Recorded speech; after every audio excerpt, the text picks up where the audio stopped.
Amigos de Universo de Letras, ¿cómo están? Muy buenas noches. Mi nombre es Karina Miranda. Me da muchísimo gusto saludarlos esta noche de lunes y me siento muy emocionada y agradecida de que ustedes nos acompañen ahora a esta conferencia que lleva por título El apapacho. Esperen un segundo, por favor. Es el apapacho como método medicinal. ¿Qué opinan de esto? Y para compartirles o presentarles más bien a la persona maravillosa conferencista que nos va a compartir el día de hoy un montón de experiencias que van más allá de la academia o que más bien estamos permitiendo que este tipo de mexicanismos y este tipo de términos que son tan propios de nuestra cultura empiecen a tomar partido en la academia, me voy a permitir citarlo antes de darle la bienvenida. Él dice, durante 15 años he investigado el apapacho desde diversas facetas, el lenguaje, la interculturalidad, la literatura, la educación y la arteterapia. En este tiempo he conocido diversas propuestas y proyectos que parten de este mexicanísimo vocablo para crear modalidades curativas en lo individual y lo colectivo. Para mí, el apapacho es una episteme, una forma de construir y compartir conocimiento sanador, una metodología medicinal. Me permito dar la bienvenida a Emilio Lome. ¿Cómo estás, Emilio? Buenas noches. Buenas noches, pues muy contento de estar en mi alma mater, la UNAM, la extraordinaria UNAM, y que el apapacho entre a la academia y a la institucionalidad tan legitimada como nuestra queridísima universidad, pues me parece que es algo muy notable. Muchísimas gracias y gracias por aceptar la invitación para conversar con nosotros esta noche. Les recordamos a todos los que nos están viendo directamente desde Facebook, pueden poner sus comentarios, dudas, inquietudes o todas las ideas que surjan alrededor del tema que vamos a abordar en esta conferencia en la caja de comentarios aquí debajo y unos minutos antes de concluir esta sesión vamos a compartir algunas aquí con Emilio para generar un diálogo mucho más rico y a ver qué nos podemos llevar a casa para poderlo aplicar también en la vida diaria. Entonces, sin más preámbulos, Emilio, te cedo el micrófono. Muchas gracias, Universo de Letras. Segunda vez que tengo vínculo con ustedes y siempre por Mariana Morales. Gracias, Mariana, por perpetrar este tipo de encuentros apapachones. Bueno, pues saludando a todos, enviándoles apapachos, ¿no? Iniciando que pues sí, hace 15 años que empecé a ver el apapacho como un objeto de estudio. Desde hace como 20 años, cuando anuncié esta conferencia, una maestra de Campeche me recordó que hace 20 años trabajamos el apapachómetro. El apapachómetro es una nanotecnología mexicana, tecnología de punta mexicana, que consiste en pequeños recaditos donde la gente se apapacha, ¿no?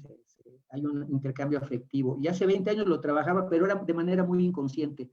Entonces yo lo que quiero empezar compartiéndoles es cuál fue mi conexión consciente con el apapacho. Y eso ocurrió en el 2005-2006 más o menos, cuando yo vivía en San Cristóbal de las Casas, en Chiapas, cuando leí en un periódico, tal vez La Jornada, que una de las palabras más bellas del castellano era la palabra apapacho. Y lo primero que me saltó, que me llamó la atención, es que apapacho no es una palabra castellana, es una palabra de origen náhuatl, es un nahuatlismo. Y me impactó que no solo era el asunto fonético, no era solamente una palabra hermosa de escucharse, que lo es, apapacho, ¿no? Una palabra linda, sino era también el contenido, este sustrato afectivo, emocional, de consuelo, que conocemos en México vinculado al apapacho. Entonces, apapacho no solo era una palabra, era también un concepto. Las dos cosas llamaban mucho la atención. Lo hizo un periódico español, un círculo de escritores, no encontré el dato, pero fue un círculo de escritores el que nombró a apapacho como una de las palabras más bellas del castellano. Lo primero que hice fue buscar la etimología de apapacho. Apapacho es una palabra de origen náhuatl, un verbo que es papatzoa. Papatzoa derivó a apapacho y es apretar, moldear o modelar. Muchas de las palabras de origen náhuatl son polisémicas, tienen diferentes interpretaciones, diferentes significados. Entonces yo hice esta conexión inmediata con que apretar, pues apretamos la mano, o nos damos un abrazo, nos apretamos. Lo de moldear y modelar también lo entendí, pero era un poco más metafórico. Encontré otra acepción muy difundida, que es que apapachar es acariciar con el alma. Eso suena muy bonito, pero lo corroboré con Mardonio Carballo, que es poeta náhuatl y que es el director de culturas populares en este país. Y él dice que no, que eso es una romantización. Dice, no, eso no es apapacho, mucha gente lo ve, lo escucha, es bonito decir que es acariciar con el alma, pero no. Sin embargo, él dice, pero creo que el genio del idioma va a colocar en su lugar al apapacho, es decir, acariciar con el alma ya entró a los vasos sanguíneos del idioma y se posicionará o no esto de acariciar con el alma. Mucha gente lo dice, incluso fuera de México, ¿no? Es lindo, es una definición muy hermosa. Entonces, pues me gusta lo del apapacho, pero lo vi, ¿por qué de manera consciente? Porque yo ya tenía una mirada intercultural en ese tiempo. Es decir, vivía yo en San Cristóbal, trabajaba en educación intercultural, hacía proyectos interculturales, y era el boom de la interculturalidad. Y la interculturalidad había nacido como consecuencia del zapatismo. ¿Y qué significaba la interculturalidad? Que los pueblos indígenas empezaban a empoderarse, a posicionarse de muchas maneras. Yo fui compañero en la SOGEM de San Cristóbal de muchos escritores, dramaturgos, poetas indígenas, ¿no? Que empezaban a tener ya, me acuerdo que pasaban de la oralidad a la oralitura y de la oralitura a la literatura desde sus propias cosmogonías, incluso desde su propia identidad. Entonces, la interculturalidad planteaba que hay una cultura occidental hegemónica, eurocentrista, que invisibilizaba o demeritaba saberes indígenas que tenían el mismo nivel de construcción de conocimiento que si fueras a una universidad, ¿no? Entonces, lo que eran creencias, costumbres, tradiciones, en realidad eran epistemes, eran metodologías ancestrales que construían conocimiento, pero desde esta mirada eurocentrista no eran valorados. Entonces, las epistemes de los pueblos originarios o los pueblos indígenas empezaban a visibilizarse. Pongo ejemplos concretos. El temazcal, las limpias, las ceremonias de fuego de los quichés de Guatemala, que son extraordinarias, los rezos. Pero hubo dos que me encantaron. Una de ellas, y me impresionaron porque no los habíamos visto así, era como una mirada nueva hacia este tipo de manifestaciones identitarias de los pueblos indígenas.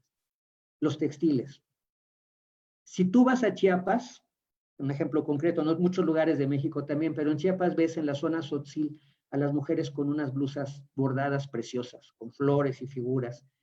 Y una mirada superficial diría que son unas hermosas blusas, ¿no? Está bien, además son baratas todavía, pero en realidad es una iconografía extraordinaria.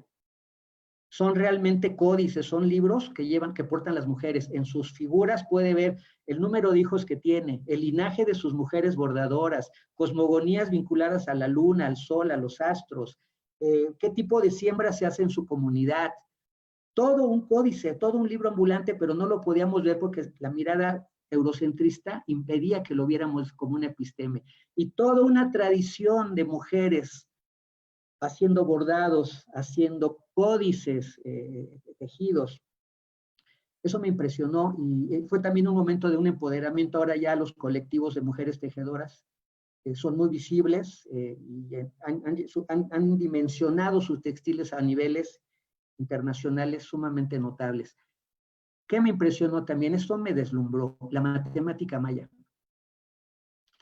Tomé un taller en Guatemala de matemática maya y quedé fascinado por cómo se hacen las cuentas con las 3 articulaciones del cuerpo y los 20 dedos. Se hacen cuentas extraordinarias para medir cosas de la galaxia, a las estrellas, por ejemplo, y todo lo que eso conllevaba y cómo se había sostenido y preservado esa episteme a pesar de tantas agresiones. Yo me pregunté por qué esto no se enseña en las escuelas de México y del mundo, la matemática maya, porque lo veíamos como algo muy lejano, muy distante, pero realmente se aplicaba. La persona que nos lo enseñó nos corroboró que en la NASA se utilizaba la matemática maya y el cero como punto de partida. El cero cumple una función sensacional. El cero, como me lo explicó mi maestro Quiché, que también era escritor, el cero es ponerle un límite al tiempo y al espacio. y me decía, ¿cuántos años tienes, no? Le decía yo en aquel tiempo, no, pues tengo 40 años. Tienes 40 años en el tiempo. ¿Cuánto mides? 1,65 en el espacio. El cero es que nos hace que tengamos las medidas espaciotemporales. Entonces yo con así la boca abierta, ¿no? Babeando, decía, ¿por qué esto no se conoce? Y empezaba este boom de la interculturalidad en Chiapas, en Guatemala, pero sobre todo como consecuencia del zapatismo. Y entonces pude tener esta mirada intercultural que me hizo ver que, por ejemplo, el Día de Muertos y la Guelaguetza, por poner dos ejemplos, no eran solamente festividades, no eran solamente costumbres. El Día de Muertos en realidad es una tanatología. Y eso lo supe por una charla de una alumna de Elizabeth Kubler-Ross, una tanatóloga muy conocida, suiza norteamericana, que ella decía que el Día de Muertos era la tanatología más antigua y más hermosa. Pero nosotros no la veíamos porque normalizamos, ¿no? Así como el apapacho lo normalizamos. Vivimos en él, lo vemos cotidianamente, lo compartimos, lo damos y lo recibimos. Entonces no tenemos esta mirada intercultural que nos permita darle más profundidad a ese concepto. La Guelaguetza la vemos como si fuera una gran fiesta. Las 8 regiones de Oaxaca se reúnen, bailan, ¿no? Muestran sus vestuarios, regalan su comida, los frutos de la cosecha, los reparten, pero en realidad la Guelaguetza es una metodología de construcción social, de construcción comunitaria. ¿Sí? No lo vemos así. La Guelaguetza es para que si alguien se casa, le ayudan, ¿no? Todo el pueblo le hace una Guelaguetza, o sea, le da la ropa, la fiesta, el ropero, la cama, ¿no? Y cuando la otra persona se case, esta persona que recibió la ayuda se la va a dar también. Es toda una metodología y no por nada la comunalidad oaxaqueña es de las mejores del mundo. Su tequio, ¿no? Por ejemplo, el tequio, que es este trabajo comunitario, que hasta cuando la gente en San Martín Tilcajete, en lugar de los alebrijes, cuando alguien muere, la tumba la cavan muchos de los familiares, o sea, es importantísimo, tiene un sentido simbólico, o sea, esta mirada intercultural pues me permitía darme cuenta de este tipo de lecturas que yo no había percibido. Entonces, el apapacho, que para mí era algo sabroso, ¿no? Mi apapachómetro, nos reímos, jugamos, nos abrazamos, adquiría ya la posibilidad de volverse, más que un concepto, una metodología. Y la segunda mirada que tuve con el apapacho también en San Cristóbal de las Casas fue la mirada terapéutica y tiene que ver con esta interculturalidad y tiene que ver con el movimiento zapatista, porque en esos años, en el 2001, más o menos 2001, que fue cuando llegué a San Cristóbal, era San Cristóbal de las Casas un caldo de cultivo del activismo social y del activismo político. Los Altos de Chiapas eran uno de los 2 lugares con más organizaciones no gubernamentales del mundo. El otro lugar era el Amazonas brasileño. Entonces llegaron sociólogos, antropólogos, economistas, y llegaban a eso que se iba abriendo como una posibilidad altermundista, un mundo distinto, en lo que decían los zapatistas, un mundo donde quepan muchos mundos. Y entonces llegaban a ver ese espacio de posibilidades de innovación social, y se encontraban con el dolor. Siglos de dolor, siglos de injusticia, siglos de sufrimiento, de insalubridad. Y entonces los activistas políticos encontraron el dolor humano y se dieron cuenta que ellos también tenían que trabajarlo, ¿no? Porque era demasiado. Yo me acuerdo de una compañera que estuvo en el Centro de Derechos Humanos Bartolomé de las Casas, el Fraiba, el famoso Fraiba, y me decía, no puedo con esto, es demasiado. Es demasiado ir a las comunidades y ver todo el dolor que hay. O sea, no lo puedo concebir. No lo puedo concebir y me lastima demasiado y me desgasta mucho. De alguna manera, no sé si fue un consenso o se generó de manera como muy natural, las ONGs y los activistas políticos y sociales empezaron a pedir ayuda terapéutica, a buscar. Llegaron diplomados, maestrías en terapia gestal, terapias humanistas, terapias alternativas, y entonces se empezó a generar algo que en broma yo decía San Conflictóbal de las Causas, se convirtió en San Crisistóbal de las Razas, el lugar con más terapeutas y terapiados por metro cuadrado de este país. Y entonces la gente que trabajábamos interculturalidad, pues también nos vimos conectados a esta tendencia terapéutica y sanadora, y pues yo entré a varios seminarios, a varios diplomados, a varios talleres, y descubrí que mi herramienta sanadora eran las artes. Empecé a formarme como arteterapeuta. Y también me di cuenta de varias cosas, porque llegó Claudio Naranjo, ya casi al final de mi estancia en Chiapas, con un proyecto que se llamó, sí, porque él falleció el año pasado, Sanar la Educación para Sanar al Mundo. Estaba concretizado en su proyecto SAT para educadores. Él proponía la educación salvífica, un tipo de educación que iba a sanar al mundo de lo que él llamaba el patriarcado. La agonía del patriarcado es uno de sus libros. El protoproblema de Occidente le llamaba él, y que nos hacía culturas neuróticas, depredadoras, como lo hemos visto ahorita, ¿no? En esta cuarentena, ¿no? La neurosis como una pandemia generalizada y normalizada. Y entonces él decía que no le podíamos heredar esta cultura neurótica a las nuevas generaciones y que necesitábamos, quienes trabajamos con y para niños, ¿no? Sobre todo, digo, todos los estratos sociales, pero necesitamos un trabajo personal. Y él tenía el proyecto básicamente del tricerebrado amoroso, que lo tomaba de un poeta chileno, por cierto, porque él hablaba de poéticas sanadoras y trabajaba mucho con aspectos de literatura y de música. Bueno, entonces yo estoy ahí metido, me llama la atención y uno de los libros que trabajé en uno de los seminarios fue la inteligencia emocional de Daniel Goleman, escrita en 1995 y había llegado, ¿no? Un libro muy famoso, La inteligencia emocional, pero ya tenía la mirada intercultural. ¿Y qué es lo que miré en Chiapas, en los pueblos indígenas? Pues que el saludo tzotzil, si ustedes van a Chiapas, a cualquier comunidad tzotzil, el saludo cotidiano es Kushi a Bontón. Kushi a Bontón, ¿cómo está tu corazón? Y la respuesta, yo me sabía la básica, Lek, bien, Homero Lek, muy bien. Pero me gustó porque dije yo, qué bonito, ¿no?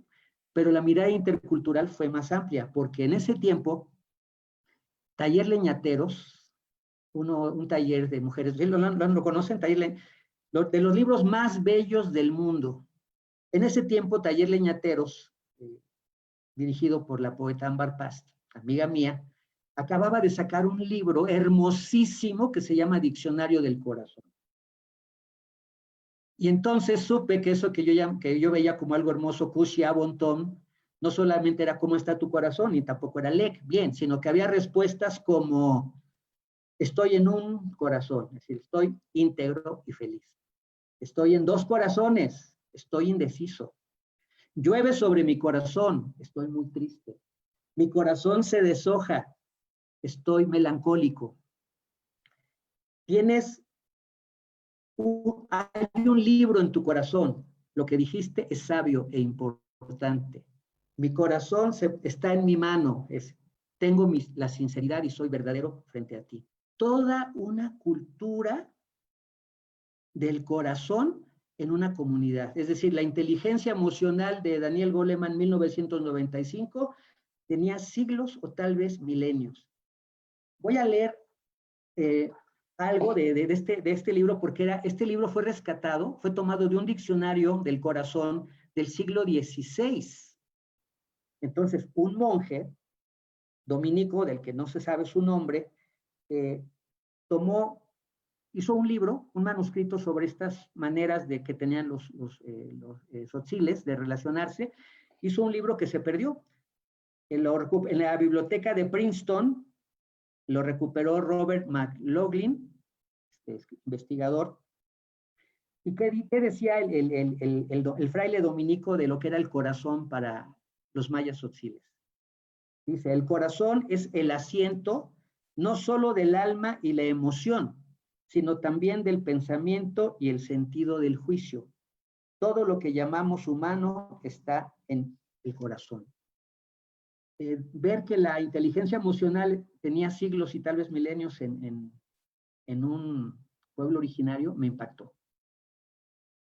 Pero nuevamente, no lo vemos. ¿Por qué no vemos todo esto? Es interesante, ¿no? Hay un libro que se llama El México Profundo, de Bonfil Batalla, que fue mi maestro y amigo, y que por él hice la colección Tejedores de la Flor y el Canto. Muertos pero de gusto, todo cabe en un jarrito, porque me impresionó cuando él habla de la civilización negada. Es decir, cómo en México tenemos una mirada exógena y creemos que el conocimiento debe venir de fuera. Lo he comprobado más de una vez y por eso no miramos estas guelaguetzas, estos días de muertos, así con esta mirada, estos temazcales, estas limpias, esta herbolaria, Cushiabuntón, como lo que son metodologías ancestrales que desde la interculturalidad encontraban un aval. En los talleres arteeducativos que yo realizaba, empecé a incluir, por ejemplo, arrullos. En ese tiempo no estaba posicionada la primera infancia. En el 98 sacamos un libro con Paula Rodríguez, de Libros del Rincón, Toc Toc, cantos y cuentos para romper el corazón, y en los para romper el cascarón, no para romper el corazón, para romper el cascarón y que lo que se abra y que florezca sea el corazón. Y entonces empecé a dar arrullos, arrullitos, con las personas que trabajan en educación inicial y preescolar. Pero ya le empecé a meter lo del apapacho de manera más intencionada, y lo del corazón, mucho más lo del corazón. La sístole y la diástole del corazón generan el ritmo, el primer ritmo de niños y niñas. Y lo que dice Belio Cabrejo es que en el lenguaje, ¿no?, hay una cancionalidad.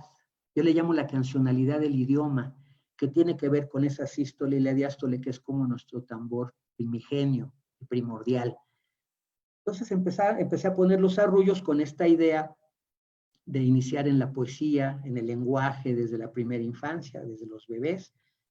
Y una vez pasado la dificultad de contacto, la gente pues se abrazaba, abrazaditos, les leía poemas, ¿no? Y luego hacía el apapachómetro con lenguaje, ¿no?, apapachos con palabra. Y los tallerandos empezaban a pedir como si fuera algo adictivo, la hora del apapacho. ¿Y el apapacho a qué hora? Pero no solamente eso, sino me di cuenta que había transformaciones individuales y colectivas. La persona que llegaba toda tímida se integraba, se abría. La persona neurótica, los supervisores y supervisoras que llegaban con esta, ¿no?, con esta SEP integrada, que es siempre normativa, se abrían. Y eso favorecía la expresión, la integración y cosas que ahora sé que se llaman empatía, sinergia, conectividad. Y yo lo sospechaba porque lo iba viendo. Gustó tanto lo del apapacho que cuando salí de México, bueno, en Argentina, me mandaban mensajitos ahora que puse el cartel, ¿no? Se acordaban mucho del apapacho. Apapacho, apapacho, apapacho, ¿no? Abrazo, emotividad, vulnerabilidad, apertura. Y entonces me inventé un cuento que se llama Apapachonia. No lo he publicado nunca, pero Apapachonia habla de cómo Quejumbrosia se vuelve Apapachonia, el país de los quejumbrosianos. Cualquier parecido con la realidad es mera coincidencia. Cómo los quejumbrosianos, que tenían un rey que se llamaba Amargustio II, hijo de Amargustio I y nieto de Carifuchildo IV, los quejumbrosianos que veían todo lo que estaba mal, que estaban pendientes, ¿no?, amargados, se convertían en apapachonenses y el rey Amargustio se volvía Felisberto I. Era un juego de oralidad, pero se me ocurrió hacer pequeñas credenciales de Apapachonia, la República Itinerante de Apapachonia. Una cuentacuentos cubana le encantó y se llevó para Cuba, se llevó credenciales de la República Itinerante de Apapachonia, que te volvía apapachonense, con lo cual quedabas investido simbólica y metafóricamente del apapacho y tendías hacia el apapacho, hacia la palabra, la presencia. Y bueno, el libro ahí quedó pendiente, lo volvió obra de teatro, se va a publicar en breve, se llama Historia que no reía, del rey Amargustio II, cómo cambió. Y seguí con mis talleres que de ser arte educativo se habían vuelto artesanadores. Y entonces llegó el terremoto del 2017. Y con el terremoto llegó el proyecto Cultura que Cura, que hicimos de emergencia con varios amigos, para hacer primeros auxilios emocionales frente a las terribles consecuencias emocionales, ¿no?, en los niños, sobre todo, en los docentes. Y ese proyecto de Cultura que Cura pues bueno, hicimos un manual, la editorial Porrúa sacó 4,000 ejemplares, se distribuyeron de manera gratuita, lo hicimos en 12 horas. La SEP se tardó un año en hacerlo, lo cual habla muy bien de los creadores, cómo la sociedad civil resuelve. Y pues llegaron casi 300 voluntarios y se hizo el proyecto, el manual ahí está, se los puedo dar con todo gusto. Y en ese proyecto juntamos el trabajo del cuentacuentos Apolonio Mondragón, que venía trabajando los cuentos medicinales y que tenía una beca del FONCA de 3 años. Su proyecto se llamó Cuentero Curandero, y el trabajo que yo había hecho ya de artesanación, el trabajo de apapacho, el trabajo del cuchabontón, buscando hacer una metodología. ¿Qué salió de todo eso? Bueno, salieron varias cosas. Primero, el concepto de cuento medicinal. El cuento medicinal lo habíamos sacado de Clarisa Pincola, con su libro Mujeres que corren con lobos, maravilloso, y ella como terapeuta junguiana consideraba el cuento como una medicina, también tomado de los pueblos originarios. Entonces, con Apolonio hicimos que su trabajo, más bien le propuse que su trabajo que él hace todavía con niños en hospitales fueran los cuentos medicinales, porque también el hombre medicina y la mujer medicina existen en nuestros curanderos tradicionales. Entonces él llegaba con los niños de hospitales y les generaba una transformación también, ¿no? A partir de cuentos, a partir de juegos. Nos dimos cuenta que había cuentos medicinales, cantos medicinales, juguetes medicinales, movimiento medicinal y plástica medicinal. Y todo eso lo pusimos en el manual. Primeros auxilios emocionales, ni siquiera la resiliencia, la nociocepción, rápido. O sea, gente que tiene el miedo y llegaba y por medio de cuentos, cantos, juegos, todos medicinales, había un cambio. ¿Pero qué era ese cambio? Ese cambio que yo había detectado en mis talleres, ese cambio que se generaba en los niños de hospitales, niños con cáncer, ese cambio que se generaba en actitudes y conductas. Doctores que llegaron a asesorarnos en voluntariado, platicaron conmigo y me dijeron, lo que estás haciendo es una resiliencia. ¿Por qué? Porque estás generando un cambio. ¿Y cómo se da ese cambio? Le decía yo, porque sabía que se daba el cambio y me dijeron, lo primero que tienes que entender es que las emociones benignas o malsanas son experiencias neuroquímicas. El miedo es una experiencia neuroquímica. La esperanza es una experiencia neuroquímica. Y si tú, en tu trabajo con arte, generas ese cambio de un estado, un encapsulamiento malsano, a una apertura resiliente, a una posibilidad esperanzada, estás haciendo ese cambio. Es como una alquimia. Y lo haces, y lo hacen muy bien, ¿eh? Lo hacen bien, o sea, tú y tu equipo lo van armando muy bien, pero es bueno que sepas qué es lo que está pasando. Y lo que descubrimos ahí es que justamente el miedo después de un terremoto, ahora mismo en la pandemia, pues son dos químicos básicos, dos neuroquímicos básicos, la adrenalina y el cortisol. Y entonces tienen que ver con el cerebro, por supuesto. Cuando hay una situación de miedo, el cerebro segrega el cortisol, ¿no? Y la gente se deprime, o con la adrenalina la gente, ¿no? se pone en estado de alerta, empieza a activar su ritmo cardíaco y, muy importante, genera narrativas internas e imaginarios internos. Me contó un doctor el caso de una persona que en la réplica del terremoto murió de miedo. Murió de miedo. Suena alerta sísmica, y esa persona que ha visto derrumbarse edificios, que ha visto todo el miedo, empieza a tener una narrativa interna, ¿no? Se va a derrumbar mi edificio. Genera un imaginario interno, me voy a morir y de manera terrible. Y el cerebro manda neuroquímicos y la sangre lo recibe. ¿Qué pasa? El corazón empieza a latir más deprisa, le da taquicardia. El hombre empieza a tener sudoración, ¿no? Se agita su respiración y la taquicardia es tan fuerte que le da un paro cardíaco, le da un infarto, muere. Murió de miedo, lo mató su imaginación, lo mató su narrativa interna. Pasa lo contrario cuando una persona, ¿no? Con los niños, por ejemplo, cambian, por medio de cuentos pueden configurar su miedo, llevarlo a la conciencia y entender alternativas, ¿no? Cuentos, cantos, juegos. Bueno, pues esa mirada resiliente tenía que ver con lo que ahora sé que se llama autorregulación neuroquímica, y que es justamente lo que creo que es el apapacho. Creo que el apapacho es una resiliencia en micro o en macro y que genera una autorregulación. Es decir, cambian nuestras narrativas, cambia nuestro imaginario y cambian los neuroquímicos que nuestro cerebro nos da. Y lo he comprobado en los talleres que he dado últimamente con docentes en esta pandemia. Cómo a partir de cosas muy sencillas, que descubrí también que no es arte, es expresión artística. ¿Por qué expresión artística? Porque justamente la palabra expresión es sacar hacia afuera algo. Mi miedo lo saco. ¿Y cómo lo saco? Con un dibujo, con un canto, con una historia. Expresión, represión, depresión y compresión. Es la importancia que tiene la lectura, la literatura y el arte en general para generar estados de ánimo. Entonces, pues aplicamos ya lo de la resiliencia. Pasó algo muy curioso porque nosotros trabajamos en los albergues, ¿no? Llevando el apapacho, justamente, ¿no? La nociocepción, los primeros auxilios emocionales. Y la Secretaría de Cultura, creo que Alas y Raíces, trajo a un proyecto de Nueva Zelanda. Lo contrató para que nos capacitara en cómo trabajar el arte en las tragedias y las crisis. Y entonces el director, no me acuerdo cómo se llama, él y su hija vinieron de Nueva Zelanda, su hija preguntó en español, ¿alguien de aquí tiene algún proyecto así? Y una de las chicas que trabajaba en Cultura que Cura le dijo sí, y le entregó el manual que habíamos hecho.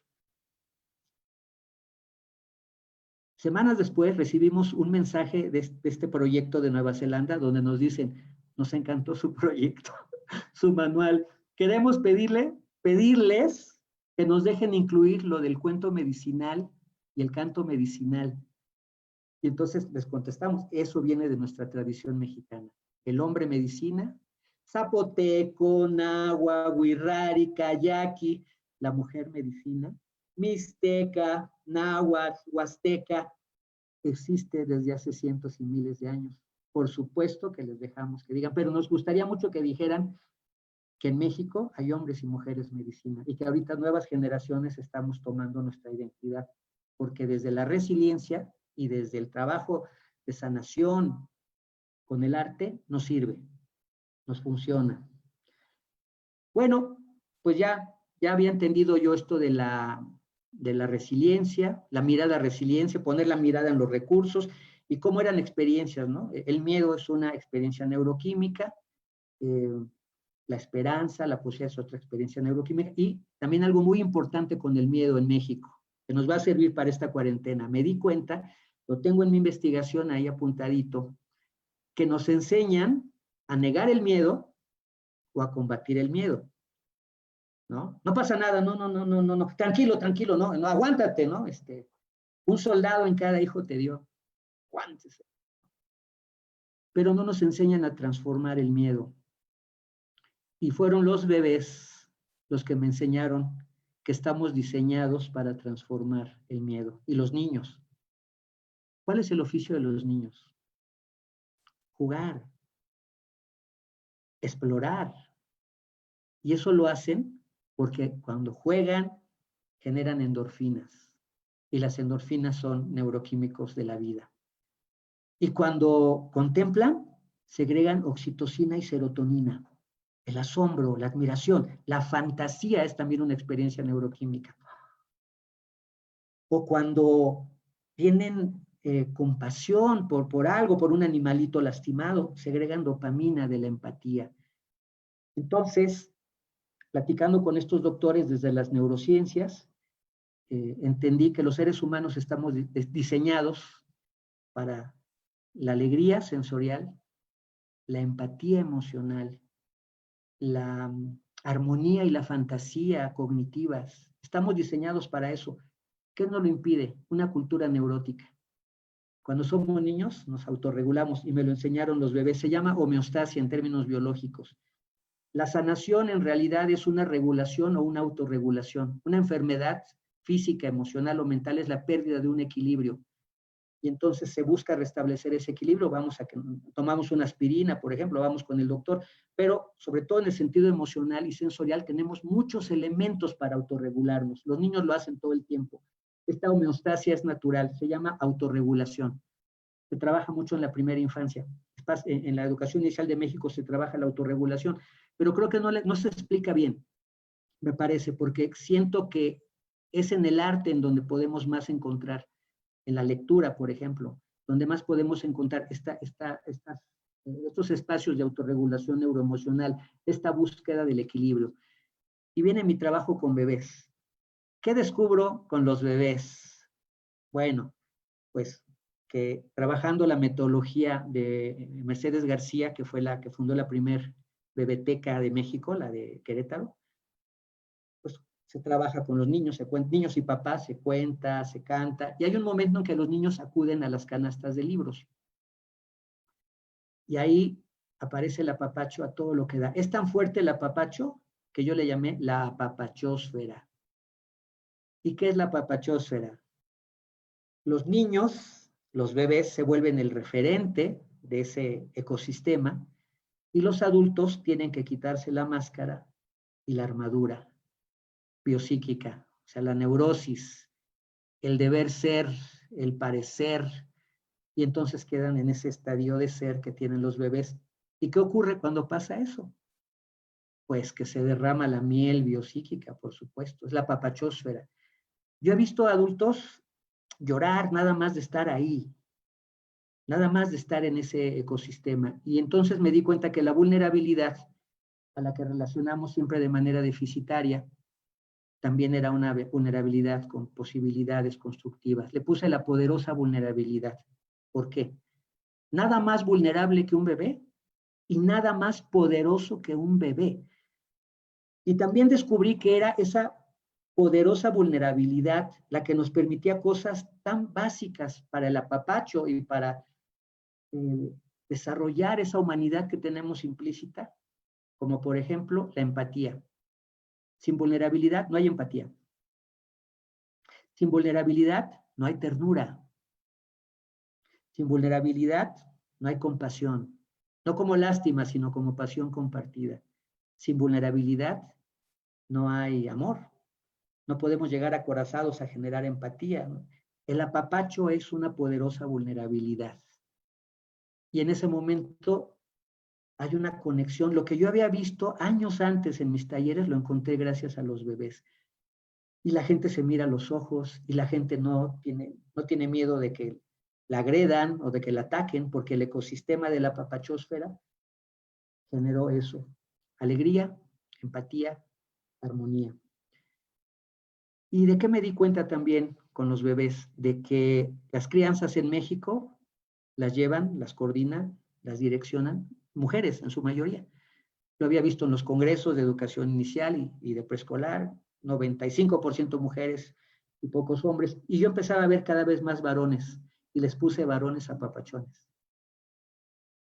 Y me di cuenta que necesitábamos la masculinidad apapachona en un país que tiene altísimos índices de violencia, de feminicidios, en un país tan agresivo, en un país que tiende a la violencia. Ahí están los saldos terribles, los números rojos de la violencia. Y se me ocurrió entonces convertir varones apapachones en un experimento. Di algunos talleres con papás. No es fácil poner 30 varones y les leí Mi papá de Anthony Brown y hablamos de nuestros papás. ¿Y qué crees que pasó, Karina? Que nos vulnerabilizamos. Nos vulnerabilizamos. Claro. Y entonces, no solamente fue mi papá, fue Papá escapó del circo, de Edgar Querets. Y ahí nos dimos cuenta que los varones nos costaba muchísimo dejar de ser los proveedores, los cazadores, sí, y que también teníamos, que no sabíamos cómo comunicar nuestras tristezas, nuestros dolores, y que siempre lo hacíamos de maneras colaterales, ¿no? Pero que nuestros hijos encontrábamos esa posibilidad del apapacho, esa poderosa vulnerabilidad. Diseñé el proyecto de varones apapachones y lo envié al primer encuentro iberoamericano de primera infancia en Chile el año pasado y lo aceptaron. Aceptaron mi ponencia y fui. Y llegué a Chile. Pero antes, primero platico qué fue lo que ocurrió. Pues llego. Y, ¿no? Éramos como dos mexicanos, dos mujeres y yo, de varones apapachones. Llego con mi tambor, les platico, nos reímos, cantamos y bailamos y después les digo, ya estamos muy cansados en México los varones de seguir siendo machos patriarcales. Nosotros también necesitamos apapacho, necesitamos llorar, necesitamos decir que somos vulnerables. ¿Y qué crees que pasó? Mis amigas chilenas que están viendo, una chilladera. Los corazones, llovía sobre nuestros corazones se deshojaban. Me invitaron a trabajar en Chile, ya no se pudo por la pandemia, pero me invitaron a platicar esto de varones apapachones. Y los últimos años le he integrado 3 vínculos del apapacho, la masculinidad y la literatura, y tienen que ver con 2 textos mexicanos y uno colombiano-mexicano. El primero, Pedro Páramo.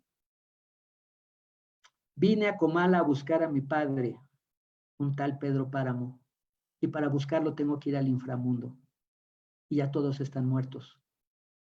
Porque algo que también fui descubriendo es que en México la masculinidad oscila entre la violencia y la ausencia, la destructividad de la violencia y la soledad de la ausencia. Y es una gran soledad, al grado que el otro libro, ¿no?, que habla de esto es El laberinto de la soledad, de Octavio Paz, donde el padre, que es Donadie, es papá, no, es papá de ninguno, ¿no? Y nuestro laberinto de la soledad tiene mucho que ver con esa ausencia de apapacho, de combate eterno que hay.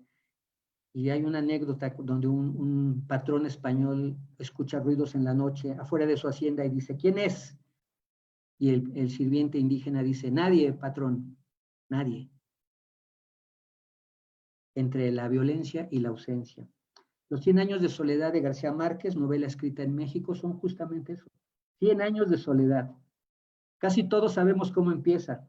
También tiene que ver con padres e hijos. Muchos años después, frente al pelotón de fusilamiento, el coronel Aureliano Buendía había de recordar aquella tarde remota en que su padre lo llevó a conocer el hielo. Pero se sabe muy poco de cómo termina, porque las estirpes condenadas a 100 años de soledad no tenían una segunda oportunidad sobre la tierra. El apapacho, como manera de conexión emocional, está también ausente ahí. Remedios la Bella nos lo dice, todo el mundo la quiere conquistar porque es la mujer más bella, pero nadie, como dice García Márquez, nadie recurre a la simplicidad del amor. Y el único hijo nacido del amor en 100 años de soledad nació con una cola de cochino y se lo están comiendo las hormigas. Las estirpes que no saben amar están condenadas a 100 años de soledad. Los pueblos que no saben amar, apapachar, están condenados a la violencia destructiva y a la ausencia de la soledad. Y en Chile, no me dio tiempo de leerlo, pero lo puse en mi ponencia para ver cómo el apapacho tiene un antecedente histórico. Y también es un antecedente literario. ¿Cómo recibían los papás y las mamás a sus hijos e hijas cuando nacían? Con un poema. Sí, con un poema. Está aquí. Es el único libro que en la pandemia tengo, que es el Huehuetlatoli, recopilación de Miguel León Portilla, recogido por Fray Andrés de Olmos hace 1535. ¿Cómo recibía un papá varón a su hijo o a su hija cuando nacía? Y esto era desde el campesino hasta el gobernante, desde el macehual hasta el tlatoani. Así se recibía un niño o una niña, para que cuando veamos a México y veamos esta lectura de este país ahorita resiliente, con muchísimos problemas y enfermo de muchas cosas, pero que se quiere curar, vamos a nuestra raíz para ver qué ocurría en esta primera infancia prehispánica, en esta recepción poética del hijo y la hija. Entonces el papá tenía al bebé recién nacido, a la beba, y le decía, hijo mío, hija mía, mi collar, mi pluma preciosa, has venido a la vida, has nacido. Por breve tiempo has venido a mirar, has venido a crecer, has venido a echar tallos, has venido a embarnecer. Como si fueras un pajarito, apenas puedes picotear. Vas creciendo como si estuvieras saliendo de tu cascaroncito, como si estuvieras arropado en algo precioso, como si brotaran tu colita, tus alitas, tu manita, tu piececito, tu cabecita, como si fueras un colibrí que ya intenta andar volando. Así se recibía a los niños y a las niñas. Y esto que tú haces, Karina, de la emotividad, es justamente el apapacho. En el mundo maya se llama In Lakesh, yo soy tú eres yo. Hay mucho que aprender en este tiempo de cuarentena, en estos tiempos de pandemia, de lo que es el apapacho, porque el apapacho dialoga con otras teorías o metodologías. Dos cosas para terminar. 2:30. El apapacho puede dialogar con la zona de refugio que dice Michel Petit, porque cuando Ana Frank escribe su diario en la cruenta realidad de vida y muerte que vive, entra por medio de la escritura y la lectura a una apapachósfera. Se autorregula. La lectura genera apapachósferas resilientes, que son zonas de refugio que nos reconfortan, que nos reconstruyen.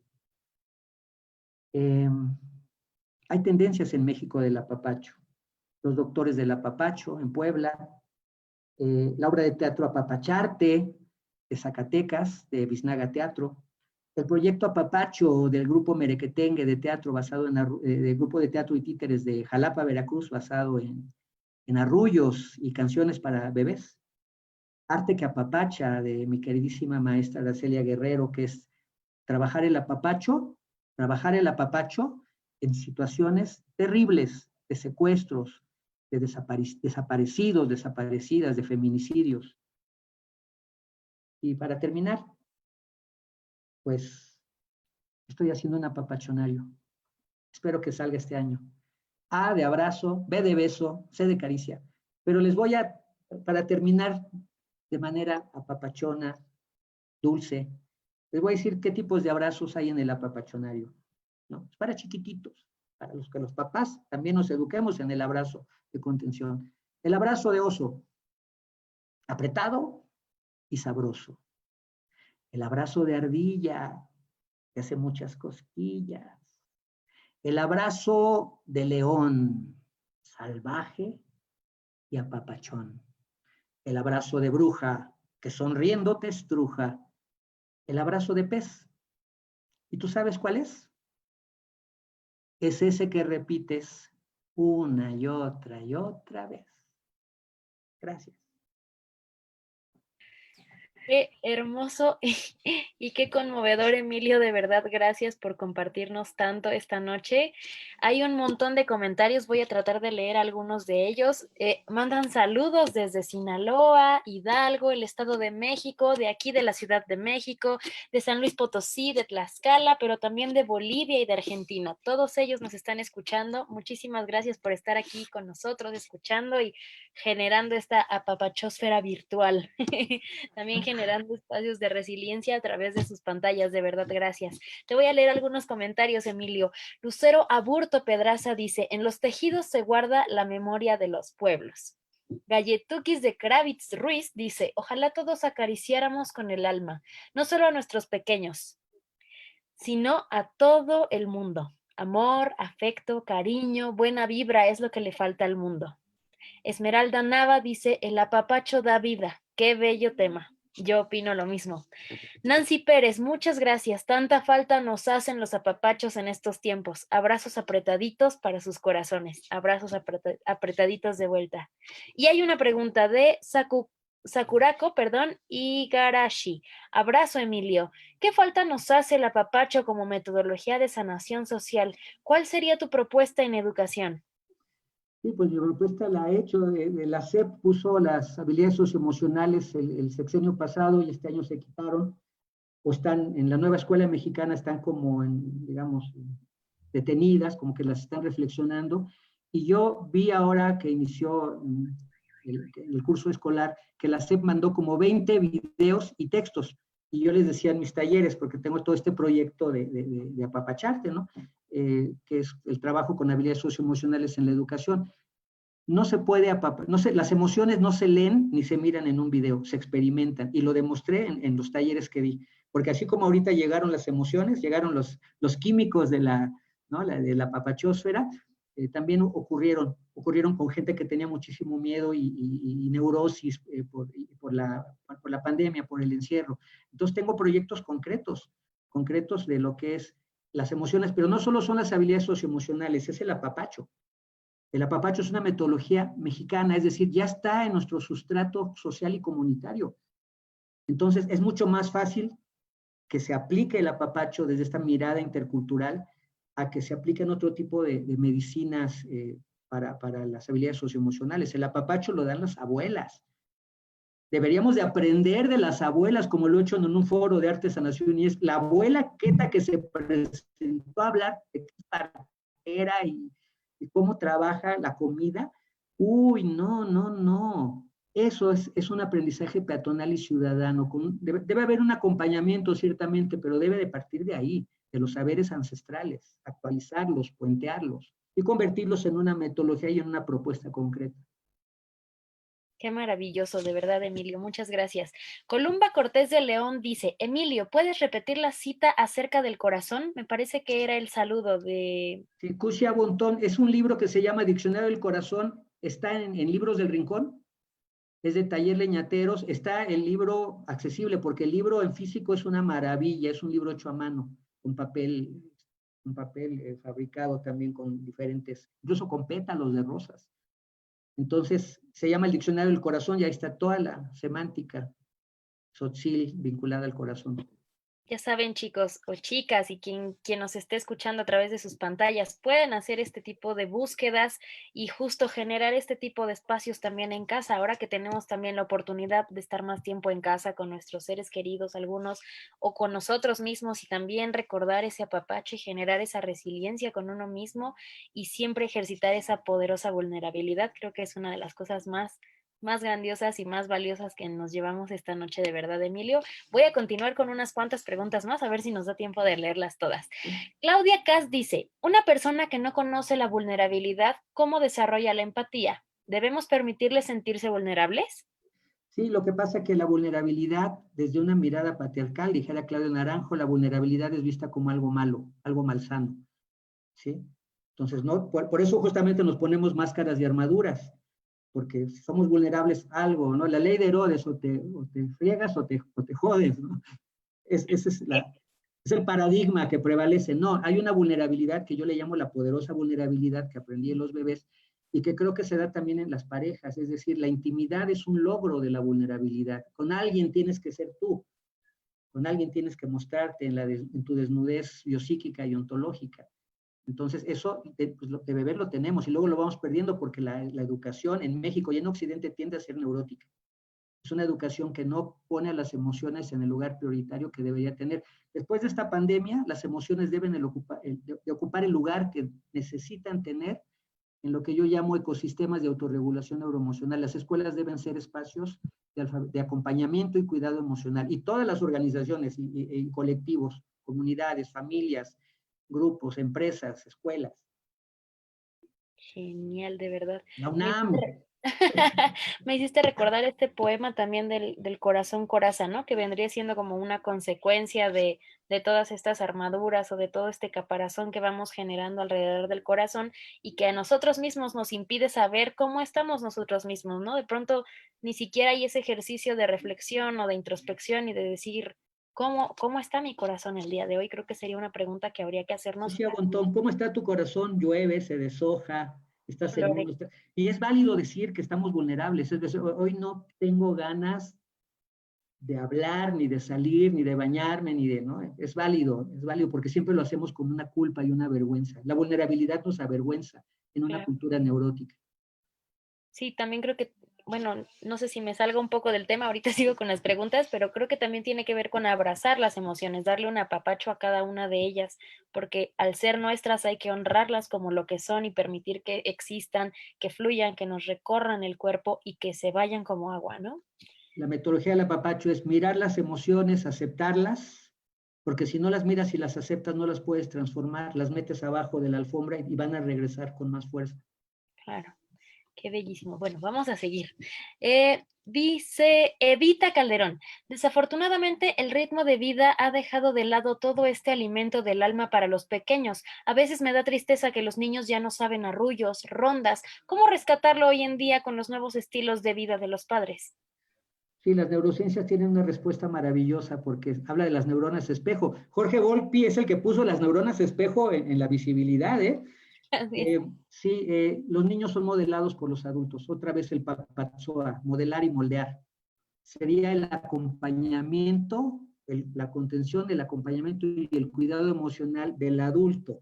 El adulto modela a los niños desde su realidad, desde su verdad. Entonces, en la medida que yo me apapache y que tienda a la alegría, a la armonía y a la empatía, modelo a los niños solo por mi biopsiquismo y mi actitud. Entonces ya vimos cómo es. Padres de familia, no importa el ritmo de vida que lleven, recuerden abrazarse a sí mismos y permitir que los niños identifiquen este entorno y que lo puedan normalizar, ¿no? Justamente hacer a un lado estas ideas patriarcales de que el hombre o el varón tiene que ser firme Y y negar su vulnerabilidad, indestructible. en peligro su Exacto, vulnerabilidad. exacto, exacto. Graciela Gama Serrano dice, actualmente y en el futuro necesitamos un mundo resiliente. Tiene que ser ¿Cierto? obligatorio, pero como no podemos abrazarnos, ¿cómo podemos apapacharnos? Un saludo desde Aguascalientes. Porque se apapacha de muchas maneras. O sea, no solamente físicamente, hay un apapacho verbal, hay un apapacho biopsíquico. La poesía es una maravilla para el apapacho. Ahorita tú que empezaste a hablar de poesía, es que salió porque el apapacho, al vulnerabilizarnos, permitió que llegara la poesía a decir, yo también quiero entrar, el corazón coraza, que decías. Ujú. Y se pueden recetar poemas, ¿eh? Hay poemas para hay cuentos para las emociones. Oh, Entonces, vamos a regresar a abrazarnos, pero ahorita ya valoramos mucho más el abrazo. El abrazo de contención, que se maneja en ciertas modalidades terapéuticas, tiene que regresar porque se perdió. La SEP prohibió el abrazo. Se prohibió el abrazo en muchas escuelas, ¿sí? Entonces tenemos que usar nuestra creatividad para que regrese esa maravilla humana, esa tecnología humana tan accesible y consustancial que se llama abrazo. y qué magia. Muchas gracias, Emilio. Voy a continuar con las últimas porque nos quedan solo unos minutitos. Catalina Vicente Ángeles dice, ahora en esta situación de la contingencia de la sana distancia, ¿qué pasa con el apapacho? Pues el apapacho, bueno, se da en la familia. El apapacho debe volverse una cultura. Yo creo que tenemos que implementarla, recordar, cantar en familia es un apapacho. ¿Por qué dejamos de cantar en familia? Cuando cantamos segregamos endorfinas. ¿Por qué deja? Porque nos da vergüenza. Y claro, mientras el arte no esté en la educación, vamos a seguir teniendo cuerpos avergonzados, movimientos avergonzados, dibujos avergonzados, voces avergonzadas. Es un asunto de fondo. Es un asunto de fondo estos ecosistemas de autorregulación neuroemocional que deben de estar desde la primera infancia. Desde bebés tenemos que saber que nos podemos autorregular y buscar esos neuroquímicos de la vida, de la esperanza, de la resiliencia. Una acotación, la moneda de los antiguos mexicanos era el cacao, no era el oro. ¿Qué se hace con el cacao? El chocolate. ¿Por qué nos gusta el chocolate? Porque nos genera felicidad, endorfinas. El chocolate es una fuente endorfínica. Sabíamos, como cultura, que la calidad de vida tenía que ver con nuestro bienestar, con nuestras endorfinas, nuestras dopaminas, nuestra socialización empática. Poderosa sabiduría milenaria, hay que retomarla y no hay que dejarla ir, hay que volver a ella siempre. Últimas dos, rapidísimo, ya nos vamos casi. Verónica Aceitón dice, excelente metodología, ojalá venga a Chile a compartir sus conocimientos. He ido a Chile y me encantó y me invitaron y voy a regresar porque sí, sí, Genial, en conecté cuanto muy se bien con pueda, Chile. allá lo tendrán de vuelta, no dejen de buscarlo también en sus redes sociales, ahorita si nos las puedes compartir, porque también hay mucha gente que está pidiendo la bibliografía, quieren acercarse al manual o dónde pueden contactarte. Y por último, Alejandra Cruz Peña dice, ¿dónde podemos conseguir el manual al que se refirió? Sí, el manual, no sé, les dejo mis datos, no sé, recomiéndame tú, Karina, cómo les dejo, por ejemplo, mi qué. En Facebook me pueden encontrar, Emilio Lome, y Sí, claro, pueden también buscarlo aquí en mi Facebook y correo electrónico, cuentosfera@gmail.com, y ahí les hago llegar con todo gusto ese manual y algún juguete apapachador que tengo para armar y desarmar. eso estaría maravilloso. Y bueno, pues me temo que yo quisiera seguir platicando aquí contigo, pero es momento de despedirnos. A nombre de la Dirección de Literatura y Fomento a la Lectura, la Cátedra Extraordinaria José Emilio Pacheco de Fomento a la Lectura y todo el equipo que se encuentra aquí, de verdad, Emilio, queremos agradecerte este momento, este apapacho virtual, como decíamos hace ratito, y esta oportunidad de regresar a nosotros mismos, ¿no? Como bien decía, son cosas que ya están en nuestra sabiduría, en nuestro ADN integrados y no hay que temerles, al contrario, hay que ser muy valientes para permitirse ser vulnerables y entonces ejercitar esa poderosa vulnerabilidad y salir adelante y ser resilientes y volvernos cada día más inteligentes a nivel emocional y darle esta cabida al apapacho en nuestra vida. Muchas gracias. Gracias, Muchísimas gracias. gracias, Emilio, de verdad, gracias. Gracias a todos los que han estado con nosotros conectados. No olviden seguir nuestras redes sociales. Nos encuentran en Facebook, Twitter e Instagram como @universounam. Por nuestra parte, eso es todo. Muchísimas gracias, buenas noches y hasta la próxima. Gracias, Emilio. Gracias.